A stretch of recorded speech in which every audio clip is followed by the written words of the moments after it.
Hi sir, hello. Nature ಸೋಲ್ resort ಅಲ್ಲಿ ಇದ್ದೀರಾ. ನರೇಶ್ ಹಾಗೂ ಪೂಜಾ ಅವರ ಮದುವೆ ನಡೀತಾ ಇದೆ. ಏನಂತ ವಿಶ್ ಮಾಡಕ್ಕೆ ಇಷ್ಟಪಡ್ತೀರಾ? I would like to congratulate them. Basically even ನಾನೇ ಮಾಡಿದ ಡೆಕೋರೇಷನ್ ಕೂಡ.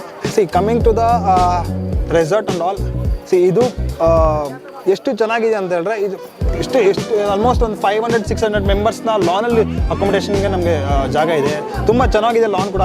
ಅದು ವ್ಯೂ ಬಂದುಬಿಟ್ಟು ಒಂದು ಬ್ಯಾಕ್ ಡ್ರಾಪ್ ವ್ಯೂ ಬಂದುಬಿಟ್ಟು ನಮಗೆ ನಂದಿ ಬೆಟ್ಟ ಇದು ವ್ಯೂ ಬರುತ್ತೆ. ಇಟ್ಸ್ ಯಾರಾದರೂ ನಮಗೆ ಒಂದು ಒಳ್ಳೆ ಫೋಟೋಗ್ರಫಿ ಅಂದರೆ ನಿಮಗೆ ಮಾರ್ನಿಂಗ್ ಟೈಮಲ್ಲಿ ಒಳ್ಳೆ ಫೋಟೋಗ್ರಫಿಗೆ ಒಂದು ಬೇಕು ಅಂದರೆ it's very good location it is. And ನಿಮಗೆ ದೇವಸ್ಥಾನ ಅಂತ ಬಂದರೆ, ಮೇನ್ ರೋಡ್ ಅಂತ ಬಂದರೆ, ಅಗೇನ್ ಭೋಗನಂದೇಶ್ವರ ಟೆಂಪಲ್ ಹಿಂದೆನೇ ಅಲ್ಲಿ ವಾಕೇಬಲ್ ಅಲ್ಲೊಂದು 2-3 ಮಿನಿಟ್ಸ್ ಆಗ್ಬೋದು ಅಷ್ಟೇ. ಹಿಂದೆಗಡೆನೇ ಇದೆ. Beautiful location. And moreover connectivity ಅಂತ ಬಂದರೆ ನಂದಿ ಬಸ್ಸಲ್ಲಿ ಬರೋದೇ ಆಗಲಿ, ಇವನ್ ಯಾರಿಗೇ ಆಗಲಿ ಕನ್ಫ್ಯೂಷನ್ ಇಲ್ಲ, ಯಾವುದೇ ಬರಬೇಕಂದ್ರೂ ಇಟ್ಸ್ ವೆರಿ ಗೆಟಬಲ್ ಲೊಕೇಶನ್ ಅನ್ಕೋತೀನಿ. ಯಾಕಂದರೆ ಸಿನ್ಸ್ ಎಲ್ಲರಿಗೂ ಭೋಗನಂದೇಶ್ವರ ಗೊತ್ತಿರೋದ್ರಿಂದ ಸೊ ಅದ್ರ ಹಿಂದೆ ಇರೋದು ಲೊಕೇಶನ್ ಕೂಡ. ಸೊ ತುಂಬ ಚೆನ್ನಾಗಿರೋ location. And more over it's a budget friendly location.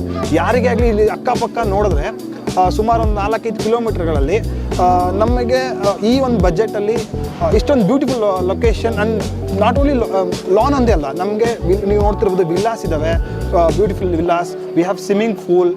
ಈ ಕಡೆ ಬಂದರೆ ಡೈನಿಂಗ್ ಹಾಲ್ ಇದೆ. ಡೈನಿಂಗ್ ಹಾಲ್ಗೆ ಕಿಚನ್ ಸಪ್ರೇಟ್ ಇದೆ. ಅಲ್ಲಿಗೆ ಕ್ಲೋಸ್ಡ್ ಒಂದು ವೆನ್ಯೂ ಇದೆ. ಅಗೇನ್ ಅಲ್ಲಿ ಒಂದು ಸಣ್ಣ ಪಾರ್ಟಿಗಳು ಮಾಡ್ಕೋಬೋದು, ಬರ್ತ್ಡೇಸ್, ಇವೆಂಟ್ಸು, ಏನೋ ಎಂಗೇಜ್ಮೆಂಟ್ಸ್, ಈ ಥರ ಎಲ್ಲ ಮಾಡ್ಕೊಳ್ಳೋಕೆ ಅದೊಂದು ಸ್ಪೇಸ್ ಇದೆ. ಏನೋ ಪಾರ್ಕಿಂಗ್ ಅಂತ ಬಂದರೆ again we can lot of cars ಎಲ್ಲ ಪಾರ್ಕಿಂಗ್ ಮಾಡ್ಕೋಬೋದು. ರೋಡ್ ಸೈಡಲ್ಲೆಲ್ಲ ಮಾಡ್ಕೋಬೋದು. ಏನೋ ಎಂಟ್ರಿಗೆ ಬರಬೇಕಂದ್ರೆ ನಮ್ಗೆ ಲೈಟಿಂಗ್ ಥರ ಒಂದು ಆರ್ಚ್ ಎಲ್ಲ ತುಂಬ ಚೆನ್ನಾಗಿ ಮಾಡಿದ್ದಾರೆ. It's very good location and very good venue ಅಂತ ಹೇಳ್ಬೋದು. ಥ್ಯಾಂಕ್ ಯು ಸರ್, ತುಂಬ ಚೆನ್ನಾಗಿ ಮಾತಾಡಿದ್ರಿ. ನಮ್ಮ ರೆಸಾರ್ಟ್ನ ಎಷ್ಟು ಜನಕ್ಕೆ ನೀವು ರೆಕಮೆಂಡ್ ಮಾಡ್ತೀರಾ? ಆ್ಯಸ್ ಎ ಇವೆಂಟ್ ನಾನು ಇವೆಂಟ್ ಮಾಡೋದ್ರಿಂದ I would like to go for ಯಾರೇ ನನಗೆ ಕೇಳಿದಾಗ ಏನು ಚೆನ್ನಾಗಿದೆ ಅಂತ ಕೇಳಿದಾಗ I would definitely recommend this location, nature soul. ನಿಮ್ಗೆ ಸೋಲ್ ಅಂದರೆ ನಿಮ್ಗೆ ಗೊತ್ತಿರಬೇಕು, ನಮಗೆ ಹೃದಯಕ್ಕೆ ಮುಟ್ಟುವಂಥ ಪದ. ಆ್ಯಂಡ್ ದೆನ್ ಹೇಗೆ ನೇಚರ್ ಅಂತ ಬಂದರೆ ನಮಗೆ ನಾನು ಹೇಳ್ದಾಗೆ ಲೊಕೇಶನ್ ವೈಸ್ ನೋಡ್ರೆ ಸುತ್ತೂರ ಕಂಪ್ಲೀಟ್ ನೋಡಿಕೊಂಡ್ರೆ ತುಂಬ ಚೆನ್ನಾಗಿದೆ.